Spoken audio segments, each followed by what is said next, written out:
আওয়ামী লীগের 15 বছরে আমরা দেখতাম যে অন্য মন্ত্রীরা ঠিক পারতেছে না, প্রধানমন্ত্রী পারতেছে। আপনার কাছে কি মনে হয় যে বিএনপির জনপ্রিয়তা কমছে এবং বিএনপির জনপ্রিয়তা কমার মূল কারণ তারা যেটা বলছেন সেটা হচ্ছে যে বিএনপি প্রতিশ্রুতি ভঙ্গ করে?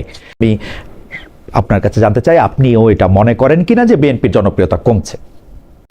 এটি একটি অংশ বলছে, যারা আমরা দেখতে পাচ্ছি যারা সংসদে বিরোধী দল হিসেবে রয়েছে তাদের একটি অংশ গণমাধ্যমে এই কথা বলছে, এমনকি সংসদও এটি বারবার বলছে। কিন্তু দেশের সার্বিকভাবে যদি আমি মনে করি যে মানুষ সেরকম বলছে বলে আমার কানে এখনো পর্যন্ত এটি আসেনি।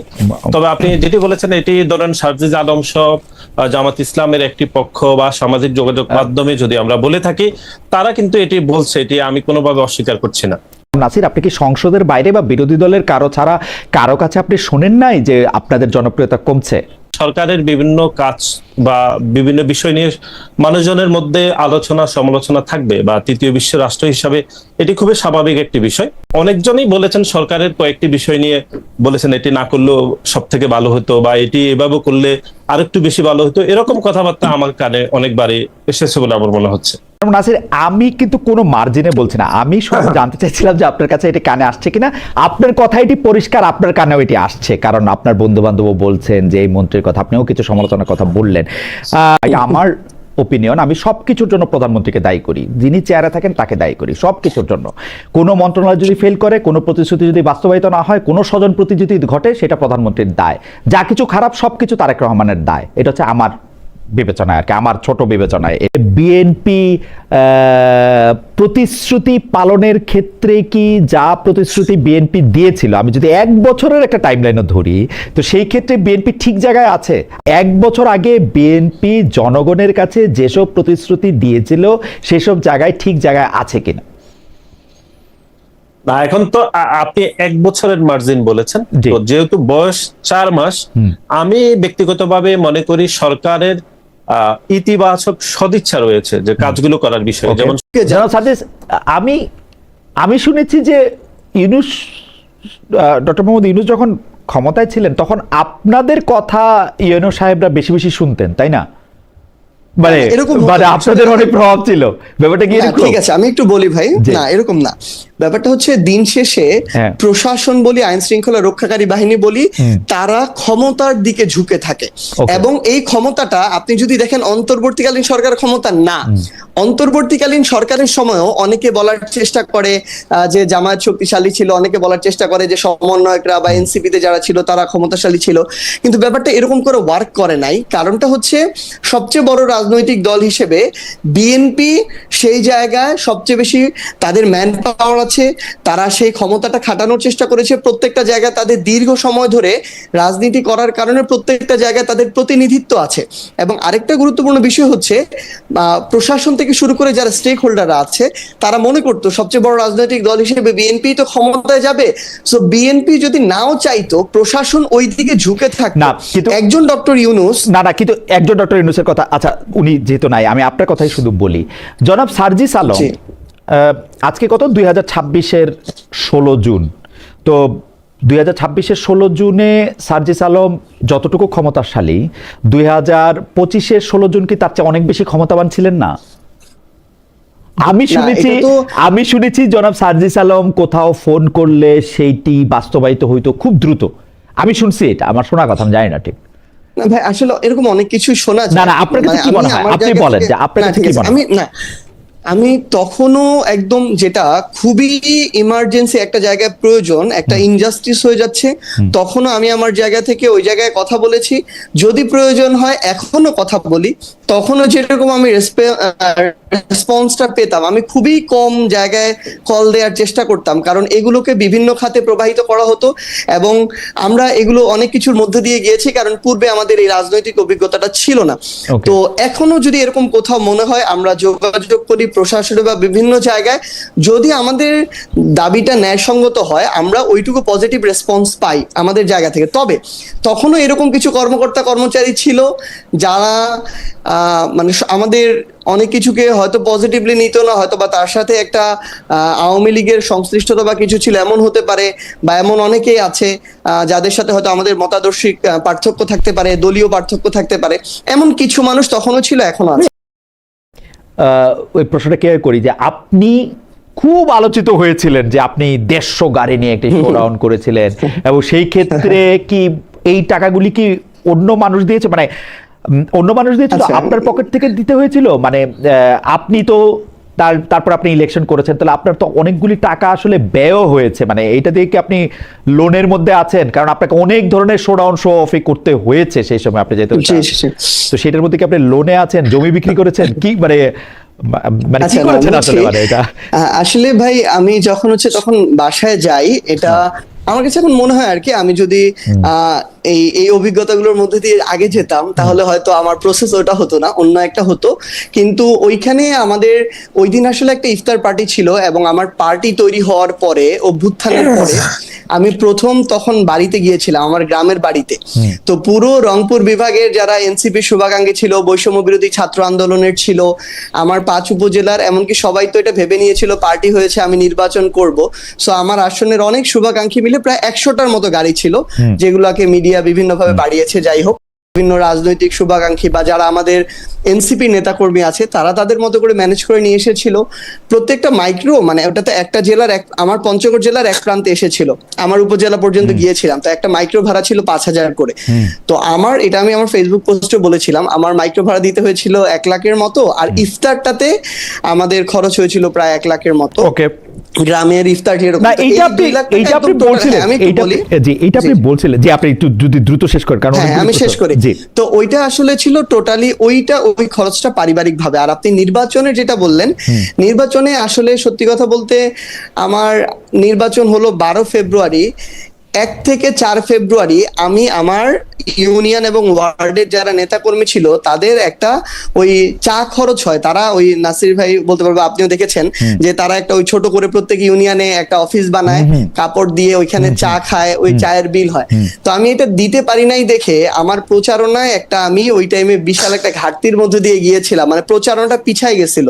তো পরবর্তীতে আমি কিছু পারিবারিকভাবে ম্যানেজ করি, কিছু কিছু শুভাকাঙ্ক্ষীকে আমি মেসেজ দেই যে আমার তো 5 বছর একটা নির্বাচন, আমাকে এখানে একটু হেল্প করলে ভালো হতো, এরকমের মধ্য দিয়ে গিয়েছি। এবং আমার কাছে মনে হয় আমার অপোজিশনের প্রার্থী যত খরচ করেছে আমি তার 5 ভাগের 1 ভাগও করতে পারি নাই। এবং তারপরও সর্বশেষ 2 দিনে একটা বড় খরচ হয় নির্বাচনে, ওইটার জন্য আমার বেশ ভালো একটা ঋণ করতে হয়েছে, যেটা আমার শোধ করতে অন্তত 2 বছর লাগবে। ওকে, আমি শুধু মানে ওই লেজের প্রশ্নটা করি আর কি, যেসব শুভাকাঙ্ক্ষীরা আপনাকে 80টার মতো গাড়ি জোগাড় করে দিয়েছিলেন একদম হঠাৎ করে, সেই শুভাকাঙ্ক্ষীরা কি এখনো আসেন? মানে আমি আপনাকে বলি যে ওই সময় তো আসলে এনসিপি হয় নাই, যারা আপনাকে গাড়ি দিয়ে হয়েছিল ভাই, এনসিপি হওয়ার পরে গিয়েছিল, এনসিপি হওয়ার পরের ঘটনা এটা, তাই না? মানে 27 ফেব্রুয়ারি 2025-এর পরের ঘটনা এটা। জি জি জি, এটা আমি এপ্রিলে গিয়েছিলাম। Sorry my bad. তো ওরা কি এখনো আপনার শুভাকাঙ্ক্ষী আছেন? মানে তারা কি, মানে আপনি, ভাই আমি জাস্ট আপনাকে একটা एग्जांपल দেই, কেন আমি এই কথা বললাম, আমি আপনাকে শেয়ার করি, আপনার ঠিক আছে আমি আপনাকে শেয়ার করি। আমি জনাব হাসনাত আব্দুল্লাহ বর্তমান এমপি, তাকে বলতে চেয়েছিলাম যে আপনি তো এখন এত গাড়ি চড়েন, তো উনি আমাকে জানতে চেয়েছিলেন যে আপনি জার্মানিতে এখানে কি গাড়ি চড়েন, জার্মানিতে কি গাড়ি চড়েন, এবং উনি আমাকে বলেছিলেন যে 1000 খালেদ মহিউদ্দিন আছে, বা হাজার বা শয়ে খালেদ মহিউদ্দিন আছে যারা গাড়ি দিবেন। তো সেই ক্ষেত্রে আমি আপনাকে জানতে চাই যে এই যে 80টি গাড়ি যে আপনার, তারা কি এখনো আপনার সেরকমই শুভাকাঙ্ক্ষী কিনা? আপনি চাইলে ভাই এর চেয়েও মানে বেড়েছে এটা। যদি আমি বলি আপনাকে, আমার 80টা গাড়িতে মানুষ আসতে পারে 10 জন করে, মাইক্রোগুলাতে 800 জন। আমি পঞ্চগড় আমার শুধু এক আসনে ভোট পেয়েছি 1,68,000। আমি আপনাকে বলেছি যে শুধু আমার আসন না, আমার জেলা না, পুরো রংপুরের যারা এনসিপির ওই মুহূর্তে করতে আগ্রহী ছিল, বৈষম্য বিরোধী ছাত্র আন্দোলনের ছিল, আত্মীয় স্বজন, বন্ধু বান্ধব, মানে হয়তো আমি আমার জায়গা থেকে এটা এখন ফিল করতে পারি না, কিন্তু আপনিও আপনার জায়গা থেকে হয়তো এই জিনিসটাকে ফিল করতে পারবেন না, কিন্তু তাদের যে একটা ক্রেজিনেস ছিল, যে একটা অভ্যুত্থান হয়েছে, সেখানে সামনের সাইডে তাদের একজন বন্ধু আছে, তাদের একজন আত্মীয় আছে। তো আমি মনে করি যে 1,68,000 হয়েছে 800 থেকে, এই সংখ্যাটা এখন আরো অনেক বেশি। না, এবং 18 মানে কি, তারা সরাসরি যারা আমাকে- যারা গাড়িতে চড়ে এসছে তারাই তো শুধু আপনার ভোটার নন, অনেকেই থাকতে পারেন মাঠে ময়দানে, অনেকেই জড়ো হয়েছিলেন শুধু যারা গাড়িতে। ওই আপনি হিসাবটার দেখেন না, ওই হিসাবটার 800 আর তুলনায় একটু 1,68,000 ওই হিসাবটার তুলনায় একটু স্ট্যাটিস্টিক্যাল জার্গন হলো, কারণ হচ্ছে যে না কারণ না না, যাবে ভাই, কারণ 1,68,000 আর যদি 800 কম্পেয়ার করি হয়তো 180 ভাগের 1 ভাগ এসেছে। সো আপনার তো আপনি মানে যেই উপসংহারে আসতে চাইছিলাম যে আপনার শুভাকাঙ্ক্ষীরা বা আপনাকে যারা সমর্থন করছে তাদের সংখ্যা আসলে আছে। ওই সময়টার চেয়ে এখন একটু বেশিই হবে, কম হবে না। বেশি আছে। জনাব সার্জিস আলম, আপনার কাছে আসতে চাই যে আপনারা কোনো বিষয়ে প্রতিবাদ করার ক্ষেত্রে মানে আপনারা বলতে এনসিপি পিক এন্ড চুজটা করেন বলে অনেকে অভিযোগ করে থাকেন, যেমন হাম্মের এই প্রভাব, অসুস্থ হওয়া, শিশুর মৃত্যু, সেটাতে নিশ্চয়ই গত সরকারের দায় থাকতে পারে, সেগুলি আপনারা কাভার আপ করেন কিনা? মার্কিন যুক্তরাষ্ট্রের সঙ্গে চুক্তির বিষয়ে আপনারা নীরব থাকেন, এরকম কোনো ব্যাপারে আপনারা কথা বলেন, কোনো ব্যাপারে আপনারা কথা বলেন না, এই পিক এন্ড চুজটা আপনারা কীভাবে ঠিক করেন? এটা কি আপনারা জামাত ইসলামী দ্বারা প্রভাবিত হন, বা অন্তর্বর্তী সরকার বলে যারা ছিল ডক্টর ইউনূস সরকারকে বেশি প্রোটেক্ট করতে চান? কোনটা বেশি আপনাদের মধ্যে কাজ করে যদি করে থাকেন? না ভাই, এটা আসলে ব্যাপারটা কি, এই কথাটা ধরেন এখন আমরা যে জিনিসটা দেখি যে কোনো একটা ইস্যু কোনো একটা নির্দিষ্ট এরিয়াতে কিংবা কোনো কিছু মানুষের কাছে অনেক বেশি পৌঁছায়। আপনি দেখবেন যে এমন কিছু কিছু মানুষ বলে এই বিষয়টা তো ভাইরাল হয়ে গেছে, তুমি দেখো নাই, ওইটা তার কাছে তার টাইম লাইনে হয়তো ওটা ভাইরাল মনে হচ্ছে, কিন্তু হয়তো আমার টাইম লাইনে দেখবেন আসেই নাই। আর জাতীয় যে বিষয়গুলা, জাতীয় বিষয়গুলোতে এনসিপি প্রত্যেকটা বিষয়ে এনসিপি যেটা অবস্থান সেটা জানায়, এবং সংসদ থেকে শুরু করে আপনি যেটা মার্কিন যুক্তরাষ্ট্রের চুক্তির কথা বললেন, এটা নিয়ে আমাদের জনাব নাহিদ ইসলাম এটা সংসদে কথা বলেছে, বিরোধী দল থেকে এটার জন্য নোটিশ দেওয়া হয়েছে বারবার, এই আলোচনা কেন এখন পর্যন্ত শুরু হচ্ছে না? বিরোধী দল থেকে নোটিশ দেওয়া হয় নাই।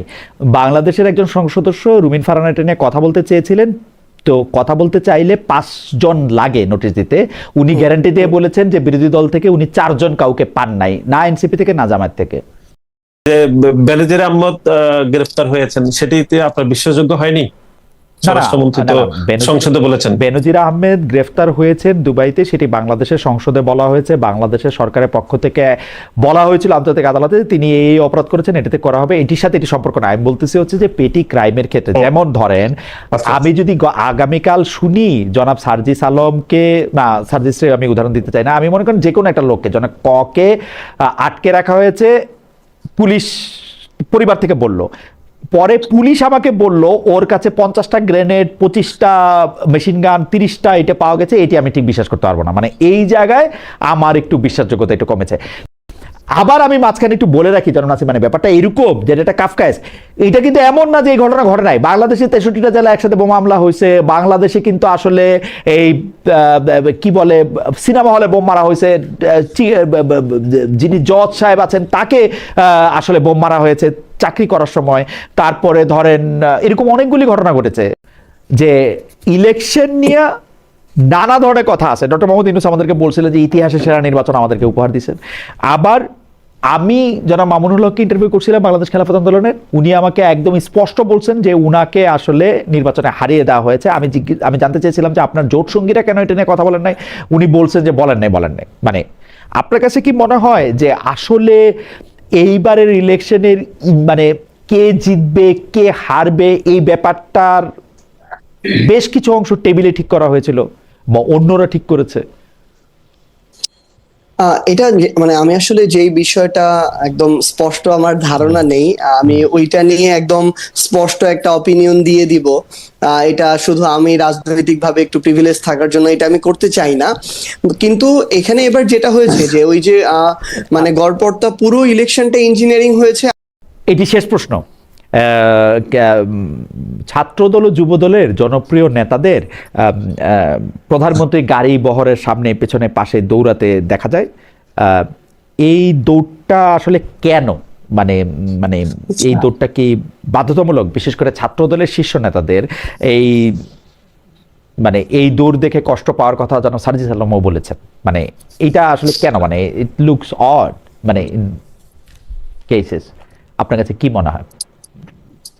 না, এটি আসলে বিভিন্নভাবে ডিফাইন করা যায়, মানে যার যেরকম দৃষ্টিভঙ্গি সেরকম ভাবে বলে। বাংলাদেশে আরো অনেক রাজনৈতিক দলের নেতাদের পিছনে এটা আপনি যদি নেগেটিভলি দেখেন তাহলে আপনার কাছে নেগেটিভ, আপনি যদি মনে করেন যে আপনি পজিটিভলি দেখছেন এটা, তাহলে আপনার কাছে দৃষ্টিভঙ্গিটা পজিটিভ। তবে আমি মনে করি, ধরেন আমাদের দলের সর্বোচ্চ নেতা যখন কোন একটি প্রোগ্রামে আসেন, তখন অনেক নেতাকর্মীরা থাকেন, অনেক অনেক ভিড় থাকে, তখন নেতাকর্মীদেরকে একটু স্থির করার জন্য অনেক সময় শীর্ষ নেতারা পরিস্থিতি ঠিক করার জন্য অনেক সময় দৌড়ান, বা এটাও হতে পারে, বা অনেক সময় হচ্ছে পরিস্থিতি নিয়ন্ত্রণ করার জন্য হতে পারে। আমি এটার মধ্যে খারাপ বেশি নেগেটিভিটি দেখি না। আমার মনে হয় আপনার বক্তব্য পরিষ্কার, কিন্তু আমাদের দর্শকদের মধ্যে অনেকে এটা প্রশ্ন করেছেন যে মানে আমার তো বয়স হইতেছে, মানে একটু মনে কম থাকে, এই প্রতিমন্ত্রীর ছেলের নামে ইউনিয়নের নাম কেন দিছিল, এটার জবাব কি আপনি দিছিলেন? মানে আমি ঠিক শুনি না। জনাব নাসির, আপনি কি একটু কিছু বলবেন যে মানে এটা কেন হয়েছে, এটা এরকম? এটা আমাদের একজন দর্শক আমাদেরকে মনে করে দিয়েছেন অনেকবার এটা বলে যে আচ্ছা, এটি প্রতিমন্ত্রী মহোদয় গতকাল সংসদে 300 বিধিতে বক্তব্য দিয়েছেন। আমি ব্যক্তিগতভাবে মনে করি যে আমাদের গণপ্রজাতন্ত্রী বাংলাদেশ সরকারের মাননীয় প্রধানমন্ত্রী, উনি ওনার বাবা মায়ের নামে হচ্ছে পূর্বের প্রতিষ্ঠানগুলোর নামের প্রস্তাব এসেছিল, সেগুলো উনি বিনয়ের সাথে না করেছেন, এমনকি দেন নাই, সেরকম পরিস্থিতিগুলো ঘটেছে। এটি হচ্ছে আমাদের মনে রাখতে হবে, যেহেতু দলের শীর্ষ নেতা এরকম করে চিন্তা করছেন, এরকম পলিসিতে যাচ্ছেন।